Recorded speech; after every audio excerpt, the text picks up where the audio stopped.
আমরা আছি আবরার ফাহাদের এলাকায়, আবরার ফাহাদের বাড়ির পাশে তার কবরস্থানে। আমরা আবরার ফাহাদের শহীদ আবরার ফাহাদের কবর জিয়ারত করেছি। আমাদের পাশে শহীদ আবরার ফাহাদের শ্রদ্ধেয় বাবা, উনি উপস্থিত আছেন। আবরার ফাহাদ বুয়েটের মেধাবী শিক্ষার্থী ছিলেন এবং আমরা জানি যে 2019 সালের 7ই অক্টোবর আবরার ফাহাদ বুয়েটের হলে সন্ত্রাসী সংগঠন, ফ্যাসিস্ট সংগঠন ছাত্রলীগ দ্বারা নির্যাতিত হয়ে মৃত্যুবরণ করেন। আবরার ফাহাদের অপরাধ ছিল সে দেশের জন্য, দেশের পক্ষে কথা বলেছিলেন। ভারতীয় আগ্রাসনের বিরুদ্ধে ফেসবুকে লিখেছিলেন, বাংলাদেশের সাথে যে চুক্তি করা হয়েছিল, ফেনী নদীর চুক্তি করা হয়েছিল, যেখানে বাংলাদেশের স্বার্থ ক্ষুণ্ণ করা হয়েছিল, এরকম বাংলাদেশের স্বার্থের পক্ষে আবরার ফাহাদ কথা বলেছিলেন দেখে আবরার ফাহাদকে ভারতীয় তাবেদার সংগঠন, ফ্যাসিস্ট সংগঠন ছাত্রলীগ সারা রাত নির্মম নির্যাতন করে হত্যা করে এবং আমাদের ভাই আবরার ফাহাদ শহীদ হন।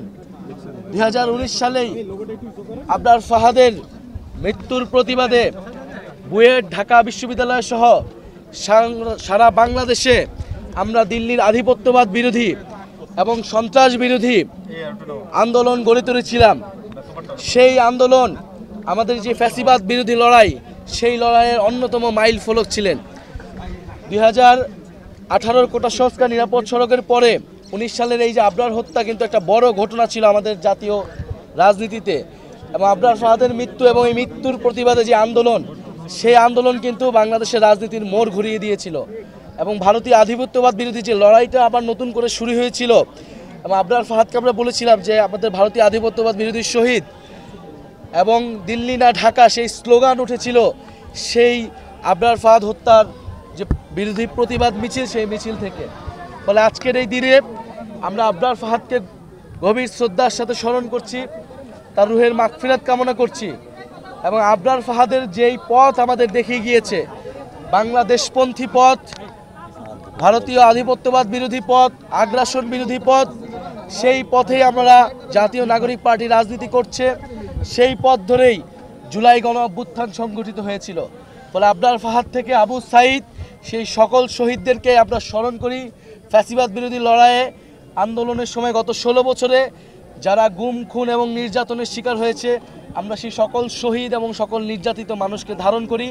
এই দেশ গড়তে জুলাই পদযাত্রায় আমরা সেই শহীদদের আকাঙ্ক্ষাকে ধারণ করছি।